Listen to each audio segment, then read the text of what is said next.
Reopening of file. Close செய்யப்பட்ட ஃபைலை மீண்டும் ரீஓப்பன் செய்தல்.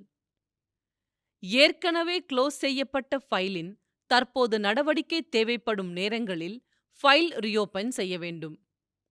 Direct reopening. Approval role assign செய்யப்பட்ட யூசர்கள் மட்டுமே டைரக்ட் ரீஓப்பனிங் செய்ய முடியும். க்ளோஸ்ட் பை மீ பட்டியலில் ஒரு ஃபைலின் இறுதியில் இருக்கும் ரீஓப்பன் ஐகானை கிளிக் செய்யவும்.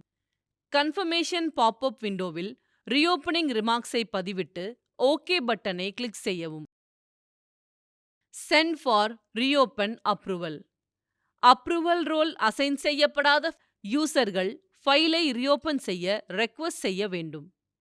க்ளோஸ்ட் பை மீ பட்டியலில் ஒரு ஃபைலின் இறுதியில் இருக்கும் சென்ட் ஃபார் ரீஓப்பன் ஐகானை கிளிக் செய்யவும். பாப்அப் விண்டோவில் ரீஓப்பனிங் அப்ரூவல் ரிமார்க்ஸை என்டர் செய்து ஓகே பட்டனை கிளிக் செய்யவும். Submitted files for reopening approval. Reopen செய்ய அப்ரூவலுக்காக அனுப்பிய ஃபைல்களை க்ளோஸ்ட் மாடியூல் கீழ் உள்ள submitted files for reopening approval என்ற ஆப்ஷனில் காணலாம். வியூ அப்ரூவர்ஸ் லிங்கை கிளிக் செய்வதன் மூலம் குறிப்பிட்ட ஃபைல் ரீஓப்பனிங்கை அப்ரூவ் செய்ய அதிகாரம் பெற்ற அஃபீஷியல்களின் பட்டியலை காணலாம்.